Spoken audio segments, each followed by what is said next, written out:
Olá, hoje acabamos de ter um pico de luz aqui na cidade seropédica.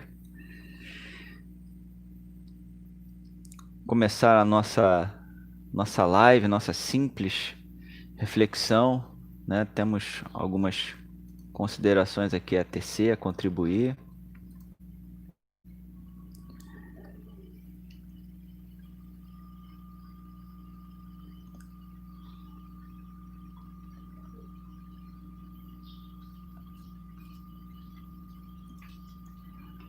Olá, bom dia.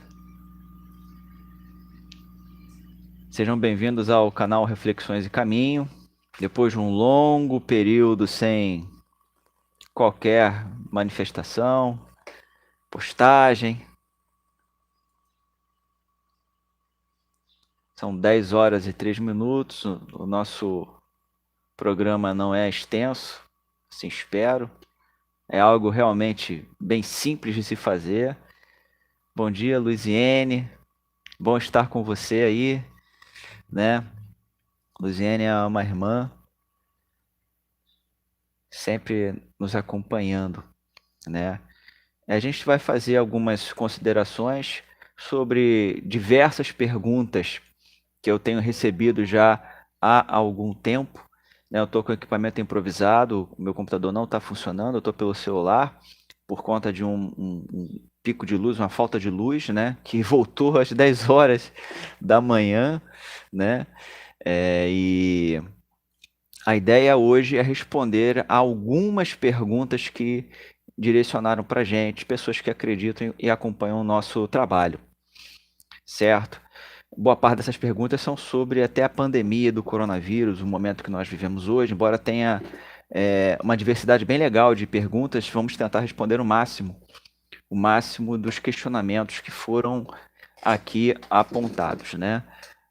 Você que acompanha o nosso canal sabe que a gente não é muito adepto de tecnologias e recursos, a gente se foca mais em conteúdo, em praticidade e, claro, tendo sempre o olhar fundamentalmente voltado para a codificação dos espíritos superiores.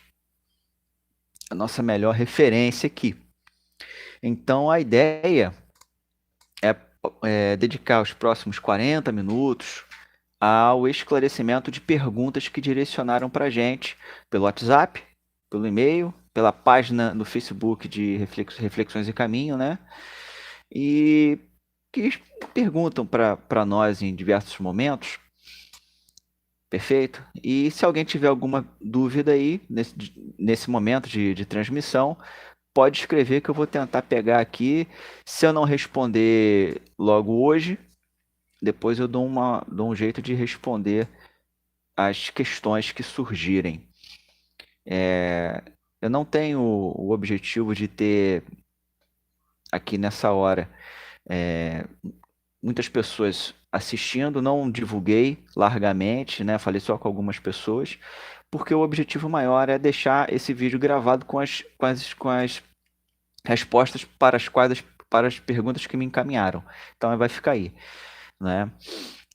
Bom, eu começo dizendo da razão de não estar postando vídeo. Nem todos sabem, eu sou professor, né? E professor tem trabalhado remotamente em ensino continuado emergencial e prepara a aula e fica à disposição do aluno diante do computador. Isso tudo tem me levado a uma carga horária ainda maior do que eu já tinha em termos de trabalho profissional. Por isso eu não tenho tempo, não tenho tido tempo de gravar vídeo. Eu já sou quase que obrigado a gravar vídeo em horários alternativos por conta de ruídos de via pública, né? Aqui já passou o carro do ovo, o carro do pão, o carro do detergente, né? Já passou as pessoas cantando aqui hino de futebol, tá? As pessoas tocando a vida como podem, como merecem, como devem e como gostam de fazer. Tem todo o direito. Só que é, atrapalha às vezes algumas das nossas atividades, né? Então vamos lá. Essa é a razão de não ter publicado vídeo, não ter postado conteúdo voltado aí à proposta do nosso canal Reflexões e Caminho. Quem nós somos e quem nós devemos ser. Claro que sem pretensões minhas, né? De dizer quem deve ser o quê. É aquilo que o nosso mestre, Jesus, nos orienta nos seus evangelhos, como grande articulador, gestor da codificação espírita. É isso que ele espera da gente, nos reconhecermos de uma forma e, a partir desse autorreconhecimento, buscarmos condições para atingirmos um patamar melhor. Isso é o que a gente pode considerar como a reforma íntima, não é verdade? Carlinhos, meu amigo, bom estar com você novamente aqui, tá? Um grande abraço para você, para Luanda, sua mãe, seu pai, sua irmã, todo o pessoal aí da nossa espetacular Volta Redonda, que falarei sobre o trabalho de Volta Redonda aí. Tem perguntas sobre Volta Redonda, tá? O trabalho que a nossa queridíssima Lúcia Girassol, Lúcia Gomes, ela realiza na cidade de Volta Redonda, no sul do estado do Rio de Janeiro. Tem perguntas aí falando sobre que envolvem bastante o trabalho que a nossa Lúcia faz.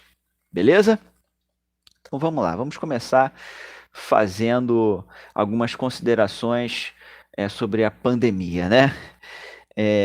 Eu tenho um costume, né? Ou talvez um mau costume, um bom costume, não sei, de ver em vídeos no próprio YouTube, aqueles futurólogos de plantão, sabe? O que vai acontecer, Rosane, dona Rosane, tudo bem? O que vai acontecer no ano seguinte, né? Então eu sempre assisto, porque eu anoto, faço umas anotações, parece até que eu sou meio desocupado. E não é. É para momentos como esse que eu tenho base para fazer alguns argumentos. Isso é uma forma de pesquisa, isso é pesquisa, sabe? Então em 2019 eu sentei e eu comecei a assistir esses vídeos desses futurólogos aí. Quem rege o ano, tudo bem, essas são suas filosofias, suas crenças, muito digno de respeito. Isso não é meu objetivo, né? Mas o que acontecerá em termos de política, em termos de avanços tecnológicos, eu procuro ver e depois no final do ano eu faço um comparativo. Então, em 2019 eu fiz isso. Eu vi aproximadamente 47 vídeos, né, alguns muito difíceis de assistir, 47 vídeos desses futurólogos, né? O que aconteceria em 2020?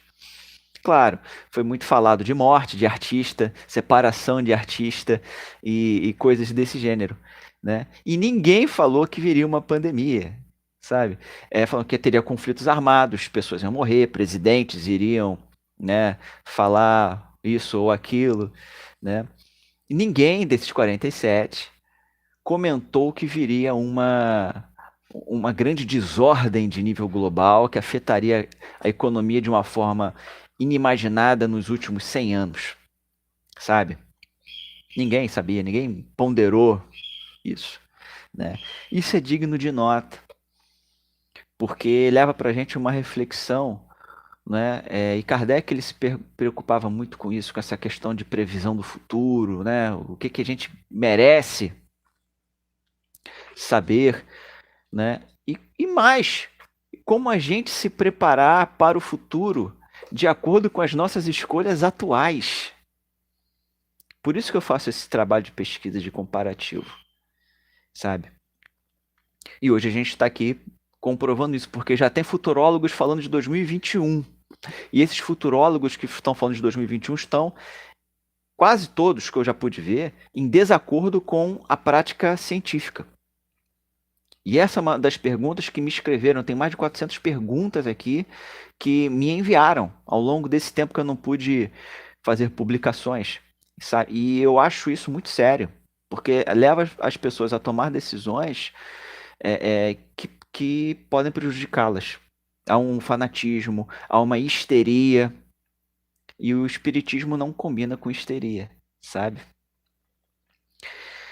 Bem, a gente tem que entender que a pandemia não é a primeira pandemia que esse mundo atravessa. Eu acho que todo público que me acompanha, que já estudou alguma coisa de espiritismo, já leu André Luiz, né, sabe que o mundo ele é marcado por ciclos de pandemia, que podem ser regionais, em um país, continentais ou numa esfera maior. Sempre há uma epidemia. O Ebola assola a África, a AIDS assola o mundo inteiro, né? Tifo, febre amarela. A gente pode considerar que nos tempos de Allan Kardec e Adolfo Bezerra de Menezes, aqui no Brasil, eles foram contemporâneos de uma longa epidemia de cólera, sabe? E Kardec ele chega a receber uma mensagem a respeito, citando a cólera, o trabalho que não poderia parar, o trabalho de difusão, o trabalho de caridade, o trabalho de reflexão. Isso é o importante.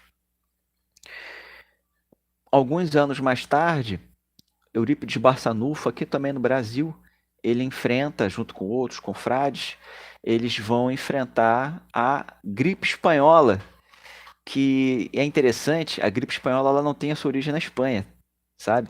Ela tem a sua origem aqui no continente americano, mais especificamente na parte norte do continente americano, segundo alguns especialistas, né?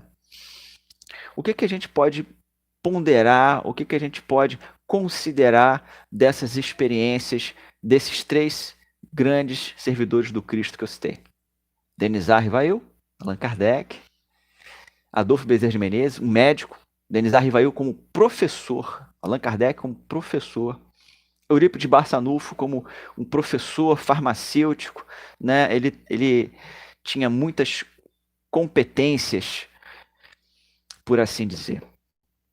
A gente primeiro precisa considerar que o espiritismo é ciência e é uma filosofia. Desde 1859, Kardec ele bate muito nessa tecla no livro que é Espiritismo. É uma ciência e uma filosofia.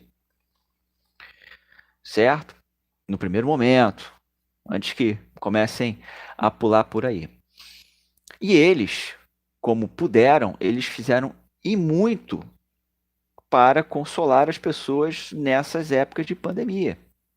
Como professor, Allan Kardec, esclarecendo as pessoas de como proceder, de como se cuidar. Até mesmo fique em casa. Se precisar sair. Conseguem fazer a analogia? Bezerra de Menezes, como médico, como aquele principal agente de cura, de resgate orgânico de uma pessoa, de uma família. Então ele ia, mas ele ia com fazer aquele socorro, né? Eurípides Barçanufo fazendo o mesmo, porém, e a gente vai falar muito sobre isso mais adiante, são várias perguntas, eu anotei aqui, eu acho que foi a pergunta mais recorrente, foram 18 perguntas iguais, né? E Eurípides, no trabalho de socorro, naquele caos instalado pela gripe espanhola, as pessoas desencarnando uma velocidade absurda, né? Ele também sucumbe. Ele sucumbe à enfermidade. Ele morre trabalhando, literalmente, de forma bem simples de se comentar, né? Médicos e professores, de forma bem... Médicos, professores, enfermeiros, né? Os agentes de saúde e de educação, eles são fundamentais no combate a qualquer pandemia. Pelo esclarecimento, pelo combate direto à enfermidade, pela difusão da informação. E olha, é interessante, eu falei aqui de médicos e de professores, os três.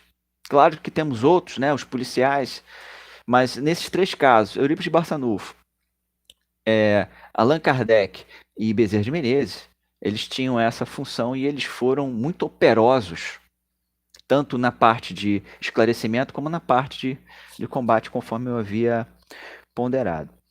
E como eu iniciei falando que a história da humanidade é marcada também por enfermidade, por pestes, está na Bíblia, né? As pragas do Egito.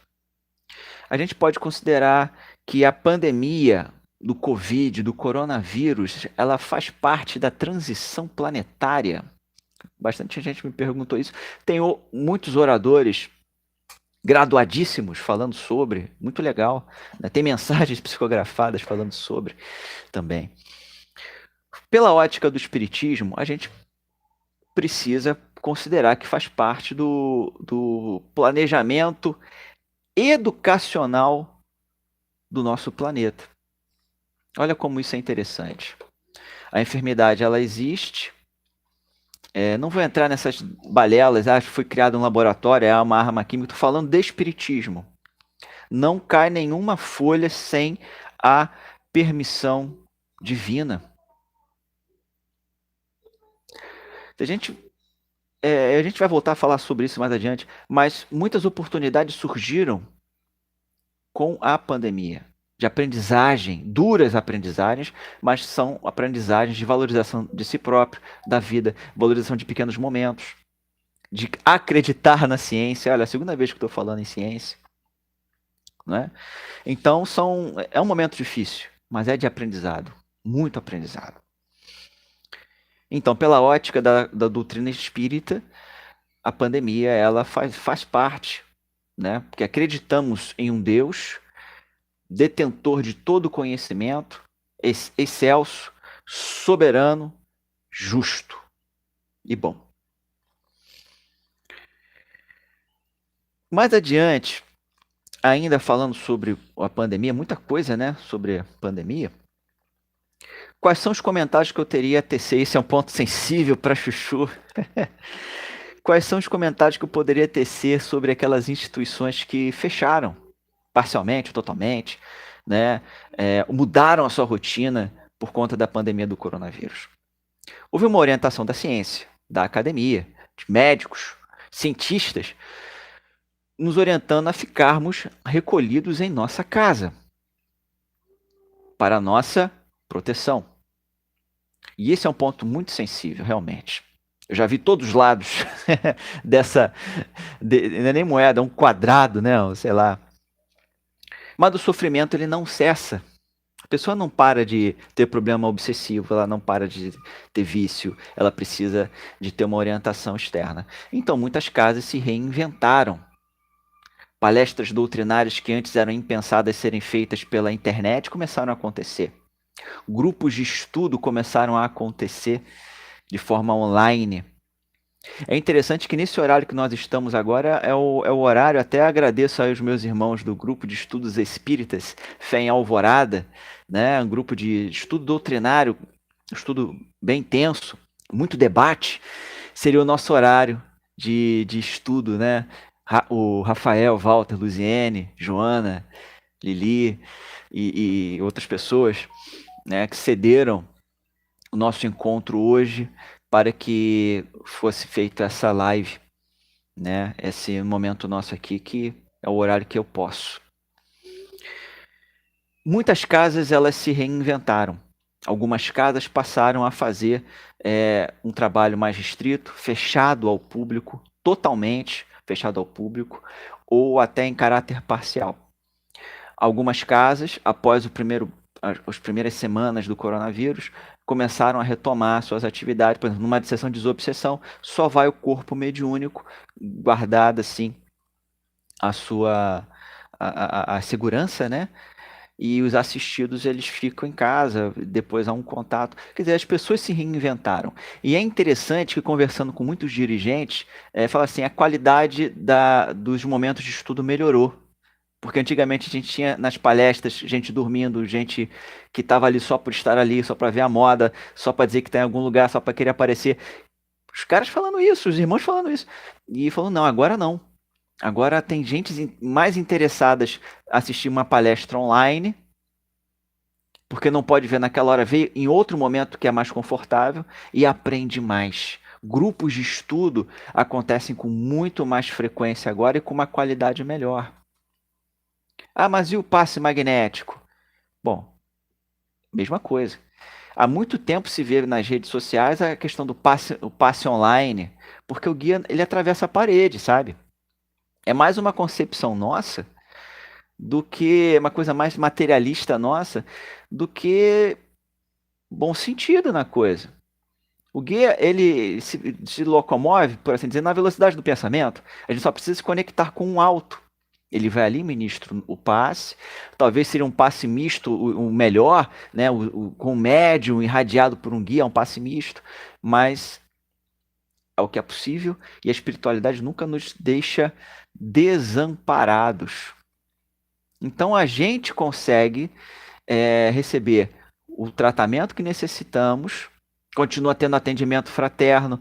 Tem muitas casas espíritas e espiritualistas que fazem esse momento aqui, até no privado, né, no WhatsApp, faz o atendimento fraterno, libera um número próprio para ele, se a pessoa dialoga e o guia não está ali dando sugestão, dando orientação pro atendente? Claro que sim. Então, a questão é a gente usar a nosso favor, em nosso benefício, aquele recurso. Por isso, momentos de crise são momentos de oportunidades. Oportunidades que nos tiram da bolha, nos tiram da caixinha e que nos fazem crescer. Certo? E isso é muito importante da gente colocar. Então, eu acho que, quanto a isso, eu acho que eu acredito ter respondido a maior parte dessa questão. Se alguém tiver alguma pergunta aí, pode escrever no chat. Eu vou colocar alguma coisa. E uma coisa importante, né? Eu comecei falando do trabalho incrível dos irmãos de Volta Redonda, encabeçado pela Lúcia Girassol, Lúcia Gomes, uma queridíssima amiga. Falando sobre isso, atendimento, os trabalhos que as casas, as organizações espíritas e espiritualistas estão fazendo. Mais adiante eu vou voltar a falar nela. Eu acho que ela deve estar acompanhando a gente aí. O Carlinhos eu sei que está. Por exemplo, a Lúcia ela trabalha com difusão cultural, né, doutrinária, livro. Ela criou todo um sistema, não só ela, mas outras pessoas, que ela tem um portfólio de obras espíritas, e ela tem trabalhado, ela envia os livros. Então, a gente continua trabalhando. Movimento espírita, movimento espiritualista, casas de umbanda, casas do bem, comprometidas com o bem, continuam trabalhando. Só se reajustaram, sabe?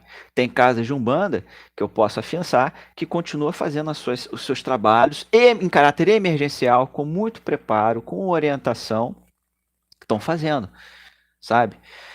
Não é o caso da gente bater na porta deles, mas e pedir uma ajuda. Assim, não é porque eu acho que ficou com uma dor de cabeça, mas deve ser feito uma procura para saber como é que está sendo feito, se está sendo feito. Tem casa que realmente fechou. Mas, no geral, as casas se reorganizaram. E isso é importante da gente considerar também, tá? Agora, uma outra pergunta muito difícil. A pessoa que pega Covid, morre de Covid, desencarna de Covid, ela é suicida? Bom, lembra quando eu falei? Essa pergunta, uma mosca aqui. Tá. Tá no planejamento reencarnatório? A pandemia está no planejamento plano pedagógico, né? Dessa grande escola, desse grande hospital. A gente vê na televisão que algumas pessoas elas não estão seguindo o protocolo de segurança, estão diminuindo a importância dessa enfermidade que só no Brasil já ceifou mais de 175 mil vidas. Tem gente fazendo festa, indo pra balada. Eu vou à praia porque é um ambiente aberto. Não é assim que a banda funciona. A ciência, né, aponta que é um equívoco, é um erro. Então, se a pessoa, isso eu falo categoricamente, dentro das leis divinas que estão todas bem explicadas no Livro dos Espíritos, essas leis que estão bem explicadas no Livro dos Espíritos, a gente pode afirmar que a pessoa, sabe, que não está respeitando essas regras de proteção, ela pode ser considerada, sim, um suicida indireto. E pode estar comprometendo ainda outras vidas, levando essa enfermidade para locais. Ah, mas no meu planejamento reencarnatório não tem isso. Não tem que eu vá morrer de pandemia. Eu não sei. Não sei de mim. Se eu não sei de mim, eu não posso saber dos outros. Por isso que a orientação à ciência ela é fundamental. Eu não estou fazendo apologia a remédio A ou a remédio B, toma isso, toma aquilo. Estou falando para seguir os protocolos de segurança, que no mínimo, te fazem bem, te preservam a atual reencarnação. É o bom senso da coisa. O que a gente não pode é diminuir algo que se percebe que prejudica. Tem gente morrendo em todos os cantos desse planeta, exceção da Nova Zelândia, porque lá eles seguiram um protocolo rígido. A população acatou as orientações, e eu acho que é o único país, eu não sei dos outros, né? É o que mais noticiou, talvez. Eu sei que no Brasil, na minha região aqui, que é a Baixada Fluminense, seropédica, temos inúmeros casos de pessoas que estão desencarnando. Algumas pessoas que levaram a sério, se protegeram, realizaram um protocolo, contraíram essa enfermidade, se curaram ou desencarnaram. Outras pessoas que não estavam nem aí, contraíram a enfermidade, se curaram ou desencarnaram. Eu não recomendo a ninguém tentar descobrir se está no seu planejamento reencarnatório ou não. Eu recomendo que sigam os protocolos de segurança. É para ficar em casa, sair só em situações fundamentais, emergenciais. Não é para tomar um sorvete na esquina, sabe? Essa pergunta foi a que mais recebi. A que mais recebi. De 400 nem sei, são mais de 400 perguntas. 430 e tantas perguntas, sabe? Eu acho isso muito polêmico. Muito, muito, muito polêmico. Tá? E eu vi uma charge no Facebook, um meme, né? Que chama agora de meme, de uma menina conversando com a morte. Poxa, mas eu tenho que ir agora, eu vou ficar tão sozinha. Ela morreu de Covid, né? Aí a morte fala que não. A própria garota providenciou que a avó, a mãe e a irmã fossem com ela em breve. Todas estariam juntas no reino dos mortos. Olha a importância dessa reflexão, sabe? Não acho que seja uma gripezinha. Mais uma vez, a ciência precisa ser valorizada. Bom, agora eu acho que eu já respondi as grandes perguntas a respeito da pandemia, né, do Covid. Já dei a explicação por que eu não tenho postado vídeo, né?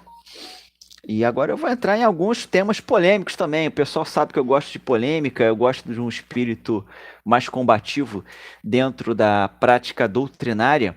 A exemplo de Allan Kardec, né? As pessoas acham que o espiritismo é aquela promoção do coitadismo. Ah, eu mereço sofrer, eu tenho que apanhar, né, para poder ser gente.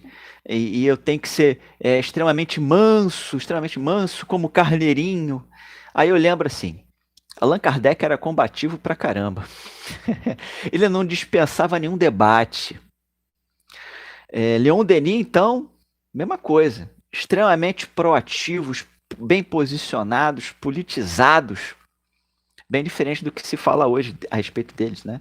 E as pessoas esquecem que o carneirinho tem uma das cabeçadas mais poderosas do reino animal para se defender, sabe? Então eu tento, me esforço, sou orientado a isso pela espiritualidade amiga que me assiste, a ter sempre uma postura racional e argumentativa na minha prática doutrinária. Então isso me leva a ter algumas posições mais polêmicas, mas que eu as sustento todas elas com a doutrina espírita, certo? Como eu acho que deveria ser. Sempre me perguntam o que eu acho a respeito do movimento espírita atual, né? Já que existe hoje em dia pedigree kardecista, pedigree espírita, título espírita, patente espírita, né? Mandato mediúnico espírita. Tem várias expressões muito bacanas aí, né?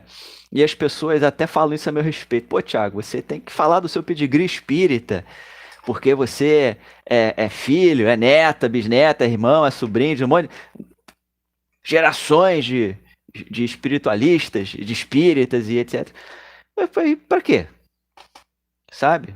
O que importa são as ações que eu adoto, não que adotaram ao meu redor, em termos de vivência daquilo que eu pratico, daquilo que eu acredito. E a gente vai explicar um pouquinho mais sobre isso. Eu acho que o movimento espírita atual está bem dividido, tá, em alguns pontos ele tá assim, num processo de autofagia muito grande, né? Nós temos hoje em dia gurus espíritas, pessoas que se colocam como é, avatares da codificação espírita. Eu acho isso muito complicado, tá? Isso não é só do espiritismo, não. No espiritualismo tem um monte aí. E, e invariavelmente dá problema, né? Quando a gente endeusa alguém, a gente tem um guru, de João de Deus, sabe? Que ele não era espírita, ele era espiritualista, embora ele apresentasse como espírita em alguns momentos, outros momentos como católico, enfim. Maçã podre tem em qualquer lugar, invariavelmente. Onde tem. O espiritismo é perfeito, já os espíritas é um provérbio, né? Nem tanto. E isso é falado no catolicismo, no protestantismo, maçonaria, judaísmo. Isso é uma frase feita. Mas essa questão do endeusamento é algo muito sério. Muito, muito, muito sério. Uma das coisas que Chico não gostava era de ser endeusado, né?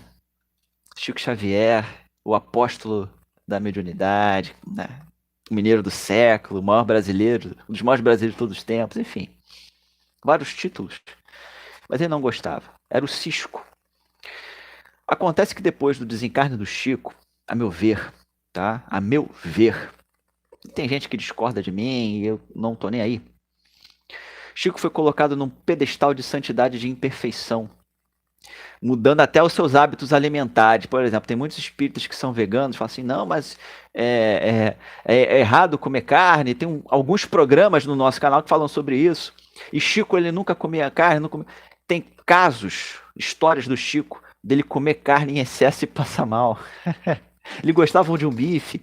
Então as pessoas vão transformando o Chico Xavier num personagem utópico, sabe? E isso é um problema pra gente muito grande.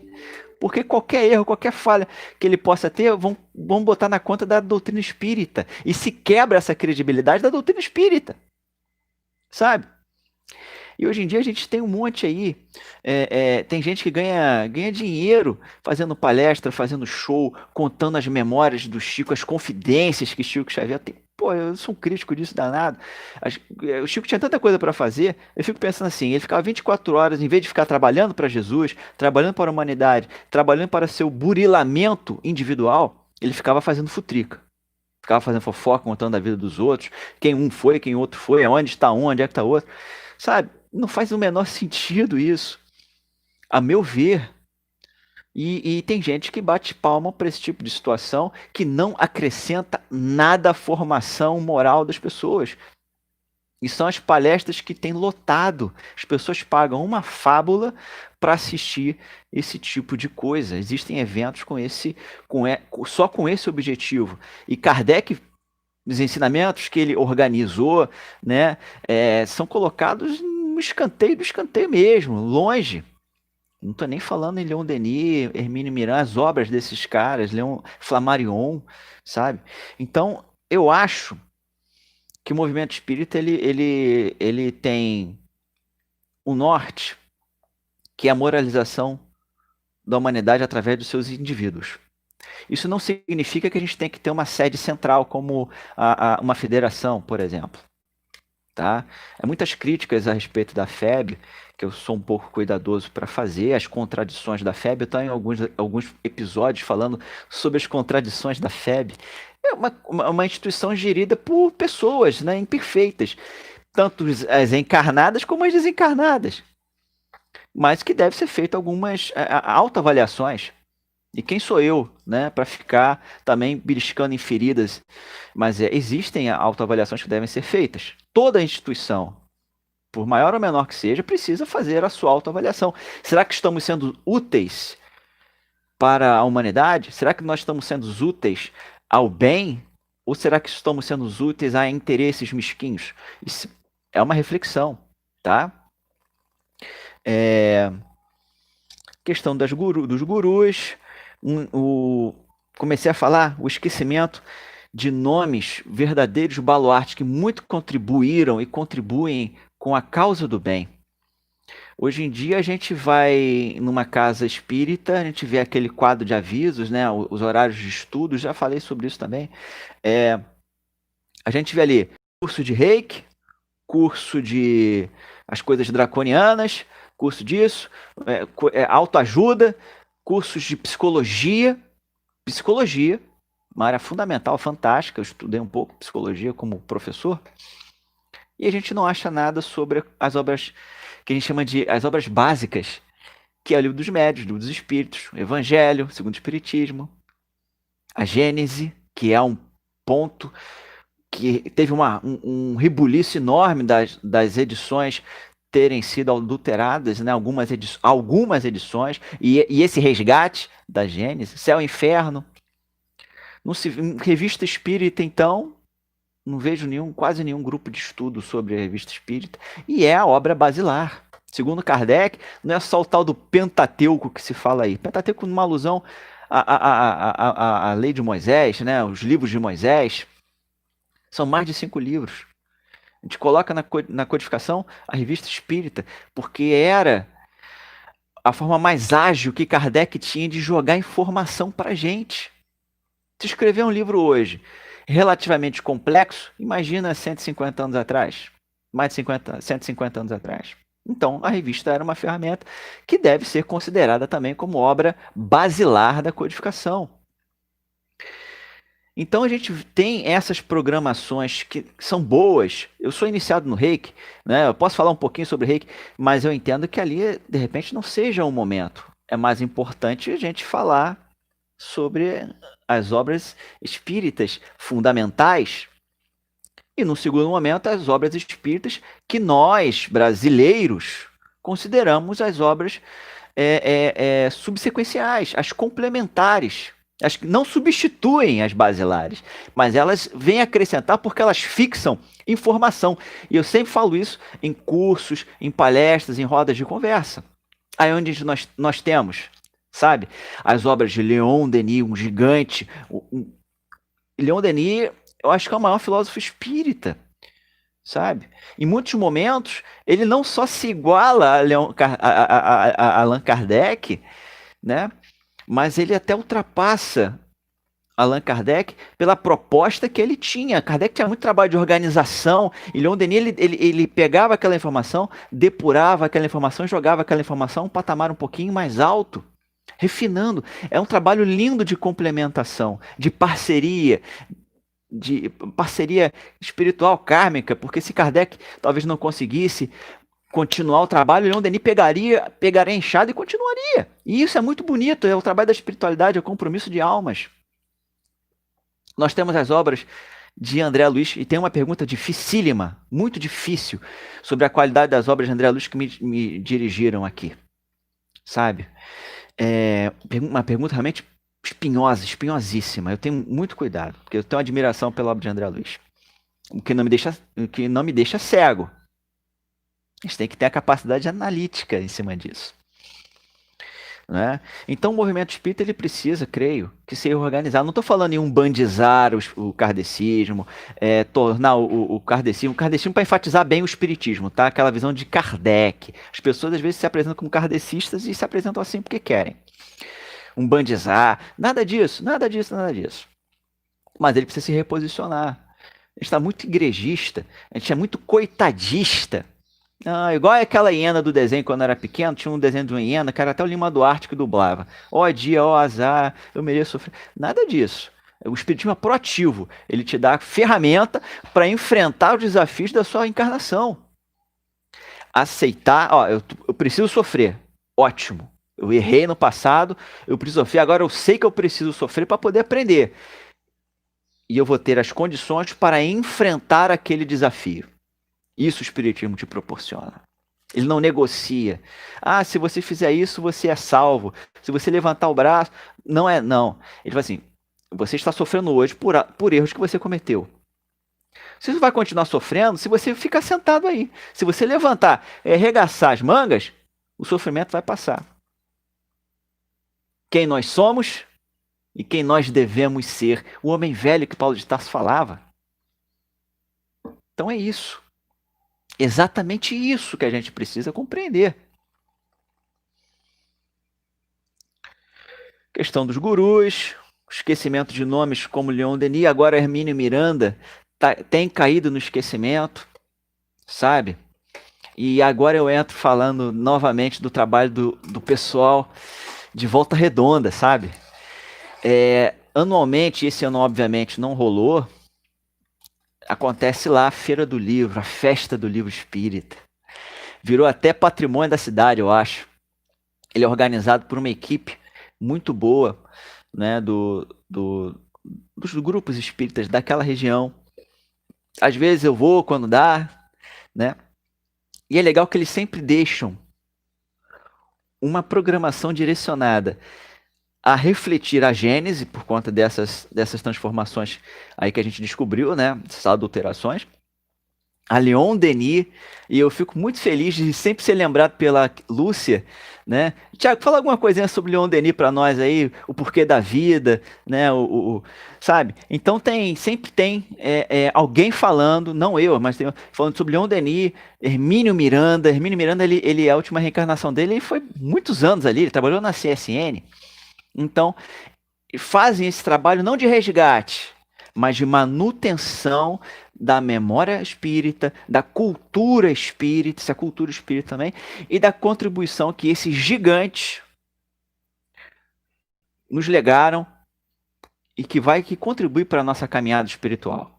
Ivone da Amaral Pereira, sempre tem alguém lá falando sobre Ivone da Amaral Pereira, que era da região, a heroína silenciosa, é o título que deram aí para ela, né? Não sei se foi o confrade Pedro Camilo que cunhou esse termo, o baiano Pedro Camilo, que também é figurinha fácil, já ouvi lá várias vezes também, gente finíssima, tem uma boa obra. Então a gente precisa fazer esse trabalho de manutenção. É claro, a gente tem que dizer assim, Tiago, então você está falando para a gente ficar fechado à novidade? Não. A gente precisa conhecer aquelas obras que já foram discutidas, já foram analisadas, já foram desafiadas e usá-las sim para comparar com o que se vê de novidade aí. Porque, por exemplo, tem um livro aí, lançado há uns 5, 6, 7 anos atrás, falando sobre ovoide. Ovoide, sabe? Aqueles espíritos altamente enfermos, morais, sofredores, numa situação gravíssima de condição espiritual. Aí saiu nesse livro. Nossa, esse autor espiritual, esse médium nos traz uns ovoides, sabe? E foi um rebuliço, e se vendeu livro que a gente não sabe para onde vai a renda desses livros, né? Livros pretensamente espíritas. E a gente esquece que André Luiz já falava há 70 anos atrás de ovoide. E de uma forma muito mais detalhada e apresentada apresentada com bom senso. Faz sentido a gente parar para pensar sobre isso. A gente pega a escala espírita, lá do livro do Espírito, e coloca ali. Sabe? Então, a gente precisa fazer essa analogia. Se alguém me traz um livro desses novos, até mesmo um livro que eu psicografo, um romance, eu tô conhecendo, quero conhecer o Espiritismo, eu posso ler esse aqui, As Portas do Tempo, que foi do Espírito Joaquim, e você que psicografou, eu pergunto assim, olha só, você quer conhecer o Espiritismo através de romances? Legal, é uma boa porta de entrada, mas não compra o meu livro, não. Nosso Lar é uma referência melhor. Mas eu vi o filme. O livro, ele tem outras informações que o livro não pôde colocar e de uma forma que você pode ficar repassando. E mais, você pega o livro Nosso Lar e coloca do lado de um livrinho chamado Livro dos Espíritos e vai comparando. É uma boa forma da gente realmente introduzir uma pessoa na vivência espírita. Não é converter, nada disso. Não é propósito de ninguém converter aqui, ser espírita. Ganhei alma para Jesus. Bobagem. A ótica espírita. Tem gente que discorda. Eu lembro no meu aniversário, quando eu fiz 15 anos. Já tem alguns anos isso. A minha tia Cristina, né? Ela é dirigente, né? Lá do Bezerra de Menezes do Andaraí, casa que eu frequentei, hoje não dá, né? E lá do Centro Espírita Ibirajara, ali na Maxwell. Nome de caboclo, né? Mas é kardecista, né? Espírita. Quando eu fiz 15 anos, eu já tinha feito tudo. Ciclo básico, evangelização, mocidade, eu tinha feito tudo. Ela me deu o Nosso Lar, e do lado do Nosso Lar, a irmã do meu pai, ela, me deu o Livro dos Espíritos. Tenho até hoje. Esse é um bom presente. E ela falou assim: leia o Nosso Lar uma vez. Leia como As Aventuras de André Luiz. Eu sempre chamei As Aventuras de André Luiz, né? Porque era o que eu ouvia na evangelização e eu carreguei isso comigo. Entrei na evangelização com uns 5 anos, né? E já estou no Zenta. As Aventuras de André Luiz. E depois, quando você acabou de ler, lê de novo. Mas você vai ler junto com esse Livro dos Espíritos aqui, que eu já tinha as noções todas. A nossa evangelização não era só de ficar pintando figurinha. Era completamente diferente, né? E isso me fez muito bem, é algo que carrego comigo, vivencio isso e eu propago isso. Então, ao invés de fazer autopromoção, que eu acho que é um pecado, né? Falei, não, depois que você lê os livros de André Luiz, eu te dou de presente um dos livros que eu escrevi com o Joaquim. Ou compra, sei lá. Eu não recomendo para primeira leitura, por quê? Ah, é um livro fraco? Não, os livros aqui têm todos embasamento doutrinário, robustos, são revisados, etc. Não aceito qualquer coisa que me trazem espiritualmente, não é por ser uma psicografia que eu vou aceitar, nem que seja através de mim. Só que eu tenho que me colocar no meu lugar. O trabalho de André Luiz é um trabalho de vulto. Não é perfeito, a gente vai falar sobre isso. Tem falhas, mas ainda assim é um trabalho que impacta pela riqueza, pela diversidade, pelo alinhamento doutrinário. É importante essa consideração.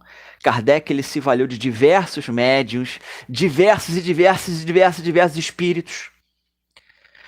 Peneirou, ainda assim ele não acreditou em tudo, ele peneirou e foi realizando aquilo que a gente chama de codificação.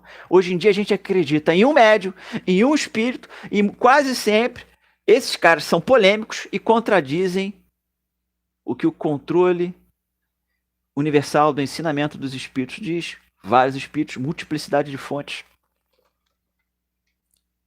É isso que a gente precisa melhorar no nosso dia a dia, no nosso movimento, na nossa vivência espírita. Tá? Então é polêmico. Eu falei muito aqui, é polêmico pra caramba. Eu sei que é polêmico pra caramba, sabe? Aí tem aqui a pergunta: há falhas? Olha isso, olha você que está assistindo aí, né, nos prestigiando amorosamente com essa live que vai ficar gravada para que outras pessoas, né, possam ter acesso a esse desafio aqui. Carambola. Há falhas na obra de André Luiz? O André Luiz, de 70 e tantos anos atrás, quando ele começa esse trabalho de repórter do mundo espiritual, não é o mesmo André Luiz de hoje. Eu não sei se ele está reencarnado. Dizem por aí que ele está trabalhando com outro médium, rejeitando o que ele escreveu com Chico, querendo revogar o que ele escreveu com Chico. Eu não sei. Eu não sei, não. Eu tenho muitas ressalvas nesse sentido aí, tá? Vou falar desse André Luiz que psicografou com Chico. André Luiz é legal, é gostoso. Eu já coordenei várias vezes estudos das obras de André Luiz. É um prazer estudar André Luiz. Para mim, pessoalmente, é um objetivo meu um dia me encontrar com o André Luiz e apertar a mão dele e falar assim: André, muito obrigado. Sério mesmo, de verdade. Sabe? Apertar a mão dele. Porque ele é como a gente. Imperfeito, ciumento. Às vezes você vê na literatura que ele fica com medo. Né? Fica curioso, aquele curioso em excesso, né? Que é a futrica. A gente reconhece isso. As limitações de um homem, e a cada livro ele vai amadurecendo, e a gente vai aprendendo com o amadurecimento dele. O André Luiz de Nosso Lar é bem diferente do Entre o Céu e a Terra. O Brilho da Vida Eterna, libertação. Sabe?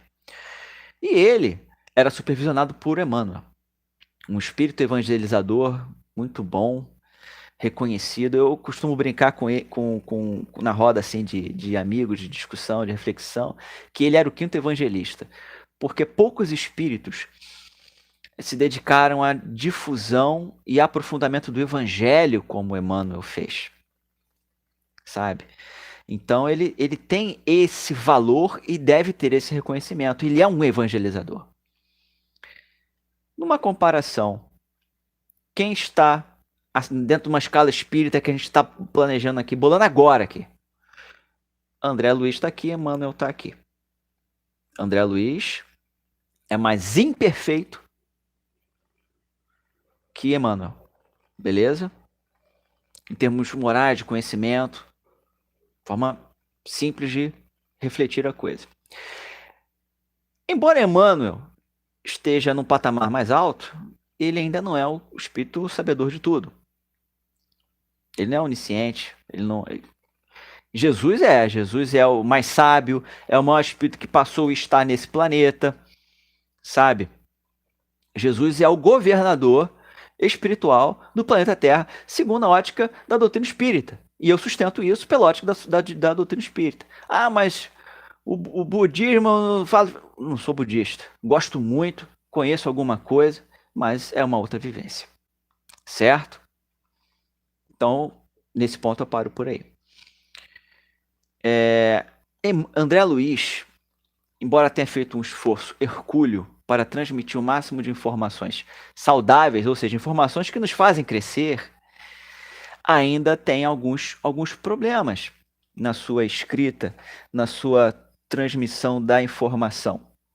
E eu acho isso muito interessante porque não desqualifica a obra de André Luiz. Pelo contrário, ressalta justamente o esforço de André Luiz em querer ajudar, com o que tem, com o que sabe. Tem uma frase na Umbanda, que eu acho que é uma das religiões mais lindas que eu conheço, e olha que eu conheço muita coisa de religião, é um dos meus trabalhos, né, pesquisar.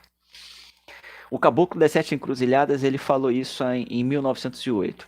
A Umbanda é a manifestação dos espíritos para a prática da caridade, onde aquele que mais sabe ajuda aquele que menos sabe e a ninguém será dado as costas. Todos nós temos algo a contribuir, ele queria dizer. Alguns contribuem com palavras, outros contribuem com gestos, outros contribuem com um abraço, com um ouvido, com estar junto. André Luiz, ele vivencia tudo isso.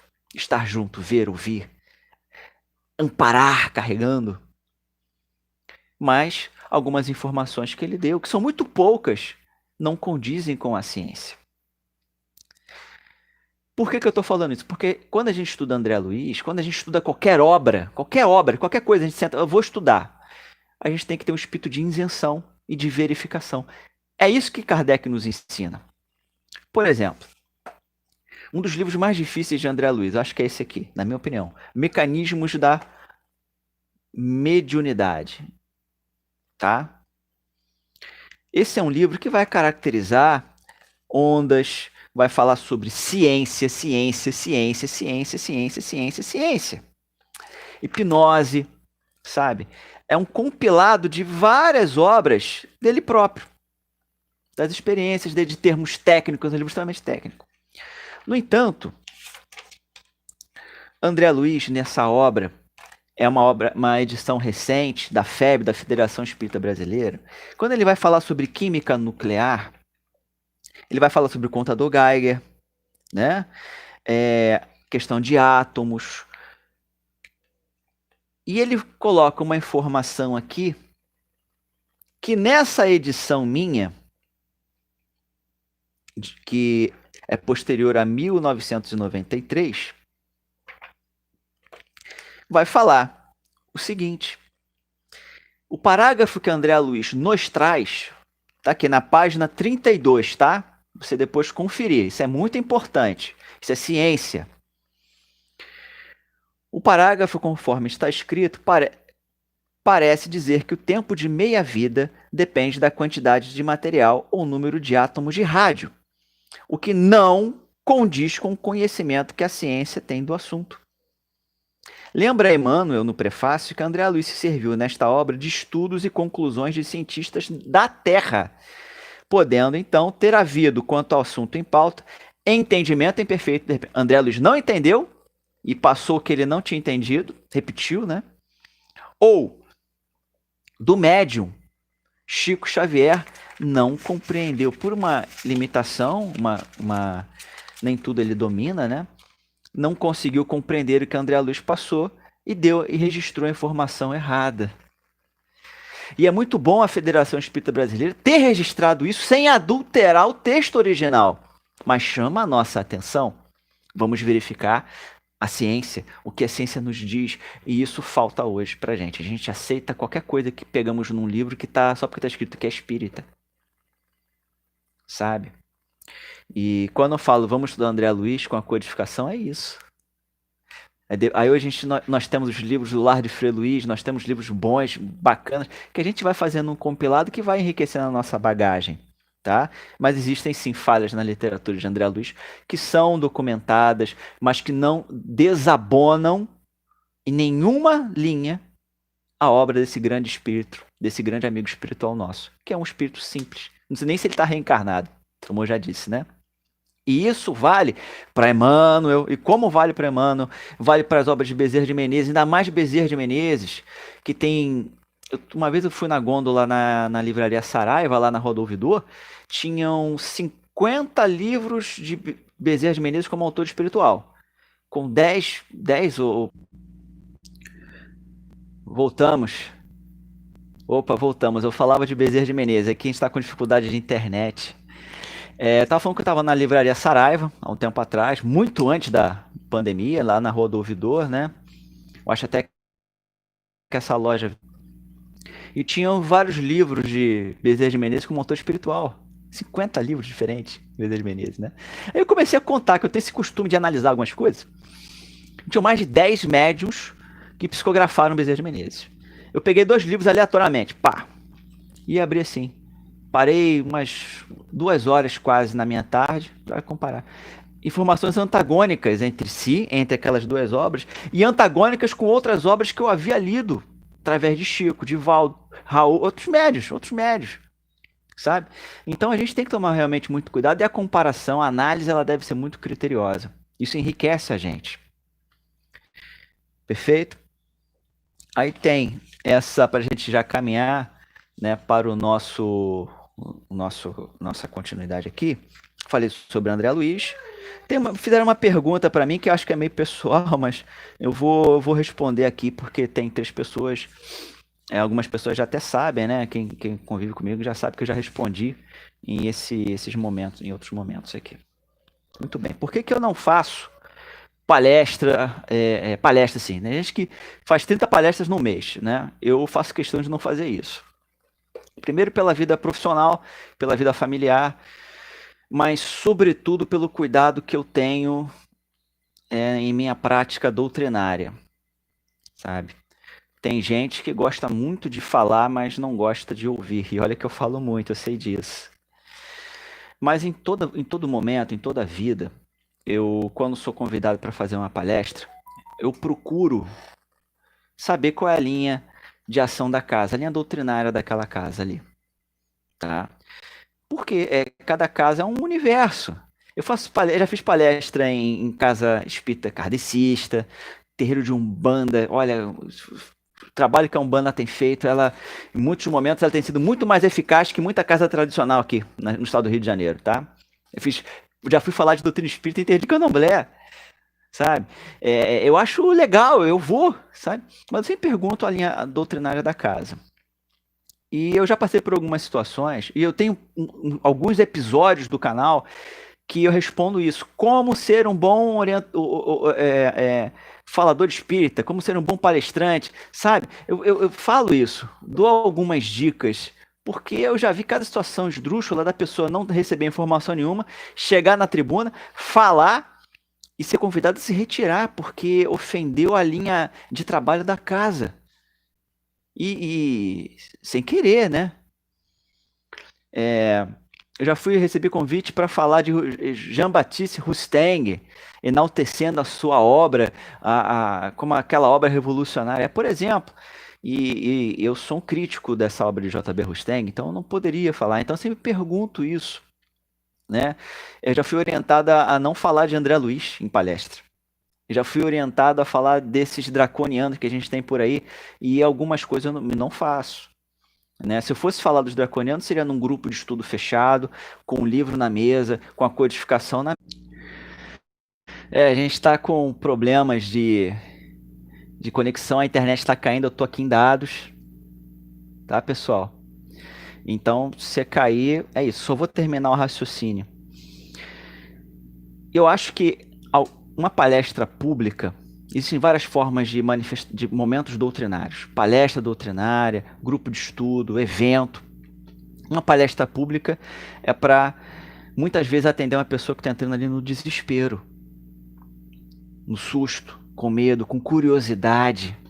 Quantas pessoas veem, entrei aqui para ver como é que é. E a gente precisa ter uma forma de abordar a esse público, sabe? E essa forma seria passar pelo Evangelho segundo o Espiritismo, pelas obras de Allan Kardec, de uma forma muito bem trabalhada. Não é chegar e falar de um fantástico livro do Lado de Frei Luiz, a luta contra a bruxaria, organizada pelo insigne colega, confrade Paulo Frutuoso. Um cara espetacular. Fazem um trabalho lá há décadas espetacular. Mas só que eu não vou fazer uma palestra, até porque eu não sou autor desse livro. Então, a gente precisa ter uma forma de ação, não é? E eu tenho a minha. Eu não fico fazendo, eu não uso conteúdo de psicologia, eu não sou psicólogo. Já fui chamado para falar sobre psicólogo porque é um grande orador espírita atual que eu gosto, acompanho o trabalho dele. Além dele ser espírita, ele é psicólogo. Então ele muitas vezes ele tem essa competência de juntar as duas formações e fazer uma explanação até na Fátima Bernardes, no programa dela da televisão. Eu não posso. Então eu não aceito convites, em muitos convites, por conta disso. Você vê, eu não aceito convite não tenho aceito nem por conta da internet aqui na pandemia. Né? Os meus irmãos amados aí da Casa de Maria, o Frederico, né, já me convidou, não tem como. Né? A casa incrível aqui em Paracambi, o Pai Congo de Cambina, não tem como. Porque cai a internet toda hora. Eu tô aqui num momento difícil hoje, sabe? Não sei nem se está sendo transmitido, porque eu tô em dados. Tá sendo transmitido, Lili? Tá? Ah, que bom. Então, a gente precisa sempre se ajustar à expectativa, à demanda daquela casa, para não criar problema. Eu já vi uma vez um cara numa palestra no Centro Espírita no Meia, já tem muitos anos, eu era menino, eu tava com a vovó Lígia, né? E deve estar me assistindo, espero. O cara falou mal do JB Rustang e, né, embasou, né? E alguém levantou na linha da frente das cadeiras assim e foi para agressão, porque Rustang era um dos heróis dele. Então a gente precisa ter, sim, o nosso posicionamento individual como estudiosos, mas devemos seguir a linha da casa, sabe? Isso é um tema polêmico, complexo pra caramba, e eu não gosto muito de ficar. Mas tá registrado, tá gravado aí, né? Tem uns 2 episódios que eu dou orientações como a gente se porta numa palestra espírita, como usar as referências. Hoje em dia as pessoas fazem, algumas pessoas, né, fazem palestra com o que acha, palestra doutrinária com o que acha, não embasa, não dá referência. É um cuidado que eu tenho. Tudo aquilo que eu falo, eu digo assim, está no livro tal, você complementa com esse livro, é um cuidado que a gente precisa ter, sabe, de dar referência àquilo que a gente está falando para um público. E esse público ele é diverso. É claro que um público elitizado, o espiritismo está elitizado pra caramba, né? Esqueci de falar sobre isso quando nas minhas impressões do movimento espírita. Você paga uma grana, vai a pessoa que tá bem, que quer enriquecer culturalmente. O jargão utilizado pelos oradores é até um jargão mais difícil, né? E quem mais precisa é aquela pessoa que apanha do companheiro ou da companheira, tá desempregado, tá tentando sair das drogas e não tem dinheiro, quase sempre, para pagar um um seminário. Então ela entra num trabalho de palestra pública. E ali ela consegue receber essa orientação. Então a gente tem que tomar muito cuidado com os temas que a gente usa, sabe? Cansei de ver nessas minhas caminhadas as pessoas chegando em lágrimas, aí a pessoa, o orador, isso eu vi, isso está registrado aqui, ó, nesse, cadê? Uai. Nesse livro aqui, Os Trabalhadores da Seara do Cristo, tá? Eu lembro, eu estava perto de um amigo meu, um estudioso também, dirigente, não, de vez em quando a gente tem as nossas divergências, mas ele sabe que eu gosto muito dele, que é o Rogério Mafra, sabe? E a gente estava lá, chegou uma senhora, o palestrante baixou a marreta na pessoa que faz aborto, né? Falando sobre o aborto, que é a punição divina, que a pessoa vai ficar milhares de anos, né, sofrendo uma vida desgraçada, a pessoa vai ter uma vida horrível. E a pessoa começou a chorar, queria ir embora dali, né? E isso foi numa casa de Umbanda. Tá relatado isso nesse livro aqui. Tá relatado aqui nesse livro, né? Trabalhadores da Seara do Cristo. Eu pedi para ela ficar, né, acalmar. Eu estava ali acompanhando os trabalhos. Sugeri que ela acompanhasse com a vovó Maria Conga, de uma senhora, de uma médium, uma pessoa excelente, a Edna. Já tem alguns anos isso, tem bons anos isso. E ela atendeu, a entidade atendeu. Eu lembro que eu fiquei por perto ali, a vovó pediu para eu ficar por perto. Eu falei assim, ó, eu não te julgo. Quem nunca errou? Não importa o tamanho do erro, houve um erro. Vamos agora caminhar e caminhar para frente. Aí passou alguns protocolos de ação que envolvia a evangelização, passe, envolvia o estudo o evangelho no lar. A entidade ela se comprometeu a acompanhar aquela senhora, né, ao longo da caminhada dela, os auxiliares daquela entidade, que são guias, são líderes de grupamentos, né? E foi um trabalho muito longo, né? Depois foi orientado para ela procurar um amparo psicológico, porque o espiritual já estava encaminhado. Olha a ciência caminhando com a espiritualidade. E ela foi num processo com altos e baixos, como todo tratamento que se espere, né? Com muito raciocínio, com muita lógica, com muito bom senso. Eu documentei isso. E depois de um longo tempo, aquela pessoa ela conseguiu se dignificar, se recuperar. Ela não passa pano nas coisas erradas que ela fez, mas ela aprendeu a conviver e sabe que responsabilidades são firmadas. Esse é o objetivo, não é o objetivo esse? Da espiritualidade amiga trabalhada, da doutrina espírita, da renovação, da reforma íntima. Esse é o objetivo, sabe? Então são coisas assim que valem a pena, né? Esse livro aqui é um livro que fala sobre esses trabalhadores espirituais no espiritismo, tal do kardecismo, né? Fala alguma coisa de Umbanda, fala de outras crenças, como os bons guias trabalham, sabe? Trago alguns casos como esse, claro que eu não vou dar o nome, mas tem casos, né? E que vale a pena uma reflexão. É um estudo, é um compilado de grandes clássicos da literatura espírita brasileira, como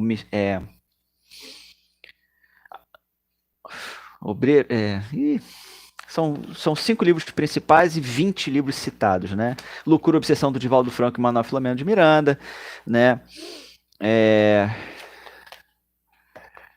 Obsessão e Desobsessão, de Sueli Caldas Schubert, Umbanda Sem Medo de Cláudio Zeus, a coleção de André Luiz, a codificação de Allan Kardec. É um livro que tem bastante coisa mesmo, reformador. Leon Denis, O Problema do Ser, do Destino e da Dor, Técnicas de Passe. Deixa eu ver mais o que a gente tem aqui. Espíritos Decaídos Materializados, A Face Oculta da Medicina, Memórias de um Suicida. São livros que a gente trabalha bastante aqui, fazendo a citação correta, de acordo com a norma técnica, com a legislação, e a gente puxa, a gente vê isso nesses casos, outro livro fala isso aqui, a codificação fala isso, então é um livro técnico, não é um romancezinho, é um livro que parece ser fininho assim, mas a letra é pequenininha, é um livro um pouco denso, a gente fala muito de algumas polêmicas também. Por exemplo, você sabia que a FEB já reconheceu a Umbanda como espiritismo? Ah, tá aqui. Eu dou o parágrafo, dou o link do site da FEB e depois eu boto as polêmicas que são decorrentes disso. Tem até Emmanuel falando muito bem da Umbanda, né? Só falei que o Emmanuel não gostava muito da Umbanda, mas ele elogiou muito a Umbanda, muito antes do Pinga Fogo, né? Então é um livro interessante da gente conhecer e debater. Alguém já compraram o livro, já ligaram para mim, pô, Thiago, eu discordo. Eu falei, não, tudo bem, mas e a fonte? Você discorda da fonte também? Ah, não, mano, isso aqui. Então, é um livro que tem fonte, tem citação direta, tá? E tem contribuído bastante para algumas pessoas quebrarem preconceitos. Eu tenho um amigo de juventude aí, de mocidade, que ele não gostava, por exemplo, do Preto Velho, sabe? Não gostava do Preto Velho, não. Atrasado, porque fala arrastado. E esse livro, ele não conhecia o Loucura e Obsessão do Divaldo Franco, da FEB, que se passa um terreiro de Umbanda com Bezerra de Menezes e uma preta velha chamada Merenciana. Né? E através desse modesto livro, ele abriu o olhar para uma série de coisas, comprou o Loucura e Obsessão, estudou o Loucura e Obsessão, e daí ele já foi conhecer o Tupiara lá no Rio de Janeiro, veio aqui no Pai Congo, em Paracambi, na minha cidade vizinha, foi conhecer o Ramatiz lá na Tijuca, que não é Umbanda, é espiritismo, né? Mas o Ramatiz tem toda uma polêmica aí de algumas pessoas, então ele abriu os horizontes. Esse é o objetivo de qualquer obra, abrir os horizontes de uma forma crítica, tá? Então, fizeram uma pergunta assim, se eu não lancei livro esse ano nós não lançamos livros, os livros estão no prelo, tem 3 livros no prelo, que era para ter saído agora em abril, em maio, né? O Maria do Rosário, uma obra psicografada, um romance psicografado pelo Joaquim, ditado por ele. Agora em dezembro era para ter saído Sansara, e em março do ano que vem era para sair a Revolução de um Espírito. Tudo preso lá por conta da pandemia. Eu fui consultado pelo pessoal da Vida e Consciência, se eles faziam muita questão. Eu falei, não faça, questão de segurança do todo, para publicar, para escrever livro, para imprimir livro, não. Fica em casa, todo mundo lá. Mas eu estou confiante que ao surgir as vacinas ao público, né, em geral, a pandemia será controlada e as coisas vão se reajustando. E aí também não tem pressa. Eu quero que as pessoas fiquem bem, né? E fica a expectativa do Maria do Rosário, que o Maria do Rosário é um livro, cada livro é um livro diferente um do outro, né? Não só pelos personagens, mas pelo conteúdo, pela forma de escrita. É um livro cativante que emociona, tá? As Portas do Tempo com os Olhos da Alma a gente ainda consegue encontrar ainda no site, né? A renda que seria destinada ao autor, ela é toda destinada à compra de comida, né? Especificamente por determinação do Quincas, né? Feijão e arroz, macarrão, aquilo que dá uma sustância. Não fico com nenhuma moeda. Esse aqui é As Portas do Tempo. Fala sobre manipulação magnética, reencarnação, porque as crianças nascem deformadas, alteridade de sexos. Hoje, homem, ontem, mulher e vice-versa. A questão do perdão. Tudo aquilo, tem diversos escalas espíritas, tudo aquilo encontrado facilmente na codificação espírita. Tá? Então, meus amigos, entre trancos e barrancos, eu fiz a live hoje, né, com problema de conexão, problema de rede, problema de tecnologia. Respondi algumas perguntas que foram feitas, tá? As perguntas sobre a pandemia, visão espiritual da pandemia, os exemplos que nós temos, né? Kardec, Bezerra de Menezes, Eurípides Barçanufo, enfrentamento a pandemias, como eles procederam. A questão do suicídio por Covid, né? Essa pessoa que padece, que falece, desencarna por Covid, ele é considerado suicida. Explicamos isso. Falei sobre as instituições que fecharam ou ficaram abertas durante a pandemia. Falei sobre o movimento espírita brasileiro, falei só um pouquinho, só um pouquinho, só para provocar mesmo, que esse é o meu jeitão, né, de querer algo melhor, né, para mim, para os que estão comigo, para os que estão à minha volta, algo realmente que seja produtivo, sabe? A questão dos gurus, o endeusamento, né, o endeusamento a Chico Xavier é um problema, não acrescenta a ninguém. E falei um pouquinho sobre as falhas as falhas eventuais, né, na obra de André Luiz, que são perguntas aqui que me dirigiram ao longo desse tempo. Não tenho previsão de fazer outra live, tá?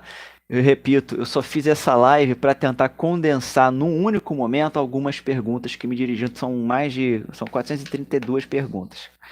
Porque eu estou sem tempo para gravar por questões profissionais, tá? Então eu estou até dando uma satisfação aí ao pessoal. Eu espero que esse material ele fique guardado, certo? E mandar aqui agora uma para a página sobre o reiki. Vamos ver aqui.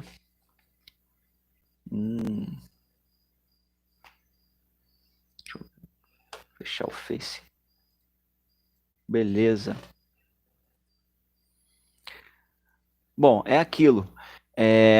O reiki é uma técnica oriental surgida por um mestre japonês, tá? Que fala de manipulação energética. Eu tenho um episódio falando sobre isso. Tá bom, Cláudia? Quando a gente fala em manipulação energética, através de símbolos. A Umbanda faz isso, tá? Shokurei, Shokurei, Shokurei é um símbolo, é o primeiro símbolo reikiano, certo? E por que eu falo que num primeiro momento não há espaço do reiki numa casa espírita com comprometimento à codificação espírita? Porque ali a gente já tem o passe. O passe em si já é fonte de algumas polêmicas, dele ser só imposição de mãos, dele ser transversal, dele ser longitudinal, do passe de sopro. Existem várias técnicas de passe muito boas. E André Luiz nos apresenta algumas dessas técnicas, como o passe de sopro, nesse livrinho incrível que a gente está estudando no nosso grupo aqui, né, Os Mensageiros. A gente está refazendo agora a coleção André Luiz, comparando com várias outras obras. Beleza? O grupo de estudo espírita Fé em Alvorada, que cedeu espaço para a gente estar hoje aqui, tá? Então, falando do reiki, a gente já tem outras técnicas de manipulação, certo? Manipulação energética, manipulação magnética. E quando a gente introduz algo novo, algumas pessoas elas tendem a ficar com o novo e abandonar o velho. A gente sabe que para ministrar um passe com a ótica espírita, a gente precisa ter uma série de conhecimentos, sobretudo da boa vontade. Conhecimentos do evangelho, de desejar o bem, ficar em prece, ficar conectado com o alto. O reiki a gente aprende outras formas de manipulação energética. Então, é por isso que eu não recomendo. Mas se uma instituição tem e faz bem e atende ao público, continue fazendo, tá? Mas é algo que eu não pratico na minha vivência e eu não recomendo por essa razão. A gente já tem técnicas dirigidas à codificação. Estamos no momento de codificação, no momento de espiritismo, certo? E uma outra consideração que eu falei aqui, que eu já recebi um retorno, o senhor falou, não deu nome, o senhor falou que muitas casas de Umbanda estão praticando espiritismo. Ih, ó, polêmica. Não sei se a Marisa tá aí. A Marisa, a Rosemary, Lindomar, né, Maísia, não sei se elas estão assistindo aí. O senhor falou que algumas casas de Umbanda estão praticando espiritismo com mais ênfase que muitas casas tradicionais kardecistas. Pode explicar? Claro, e com gosto. Isso é algo que eu gosto muito também. Eu entendo o espiritismo como uma ciência e uma filosofia, né? Como filosofia, ela pode se inserir em práticas religiosas quaisquer. Muitos católicos praticantes conhecem a codificação espírita. ler um livro dos Espíritos, o Evangelho, etc. A Umbanda é uma religião brasileira. Brasileira. Alguns falam que ela é afro-brasileira, né? Mas no meu entender, e eu exploro isso na minha bibliografia, ela é brasileira. Tem até um documentário falando sobre isso, né? Quando eu disse que muitas casas de Umbanda estão praticando mais espiritismo, mais doutrina espírita do que muitas casas tradicionais, é por conta de inserções que algumas casas tradicionais têm sofrido de fontes que não são doutrinárias. Quando o Caboclo das Sete Encruzilhadas, lá em 1908, fundou, em termos materiais, a Umbanda, vamos começar a Umbanda. Ele instituiu que o umbandista devesse estudar a codificação espírita. Está no Estatuto da Tenda Espírita Nossa Senhora da Piedade até hoje. Até hoje está lá. O cara tem que estudar. Certo? E foi por isso que ai meu Deus, agora isso aqui é legal, tá no nosso livro aqui, ó. E foi por isso que em 1950 FEB, formador diz, abre aspas, todo umbandista é espírita, porque aceita a manifestação dos espíritos, mas nem todo espírita é umbandista, porque nem todo espírita aceita as práticas de Umbanda. Beleza? Aí vai prosseguir, tá? Assim não diz, aí já é Emmanuel falando, assim não vemos motivo para nos escandalizarmos com as linhas de Umbanda, e sim um imperativo de trabalho, de cooperação, de maior entendimento e maior manifestação de amor de nossa parte.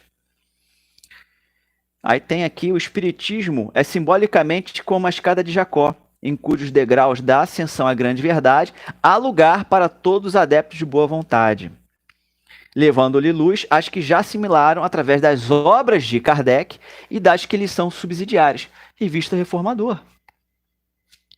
Na época, Umbanda era espiritismo.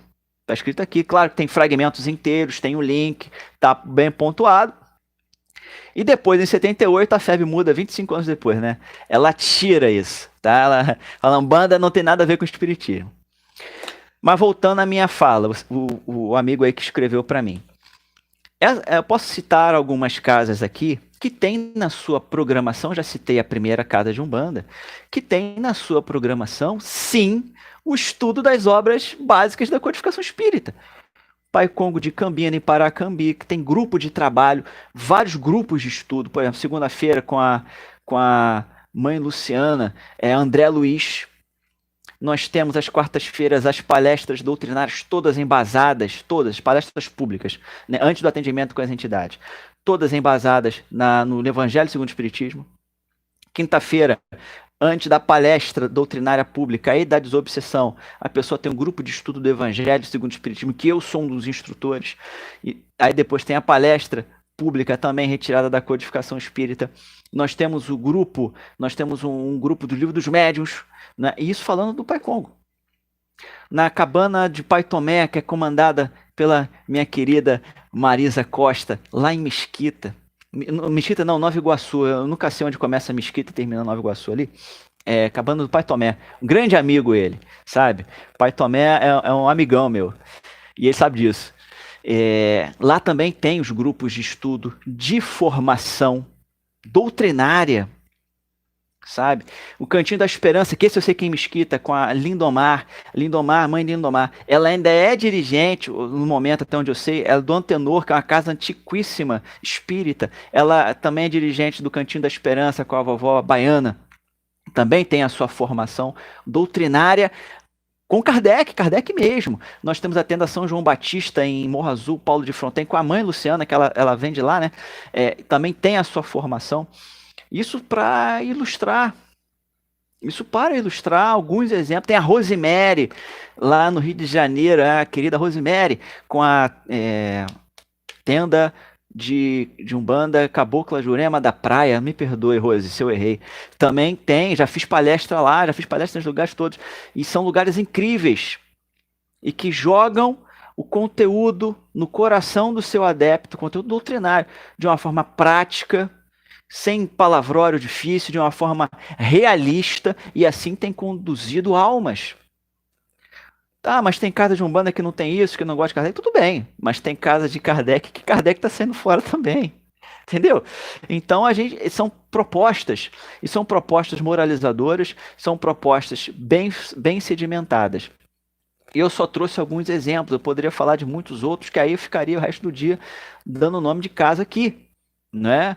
E elas estão trabalhando como conseguem com a pandemia, com seus grupos de médiuns estudando em casa, fazendo as suas vibrações, né? Tem um grupo na Universidade Rural aqui do lado de mim, que toda terça-feira eles se reúnem nas suas casas para fazer irradiação no Reiki. Eles fazem o reiki lá, o chokurei enorme, e destinam aos hospitais aqui da região, na mentalização.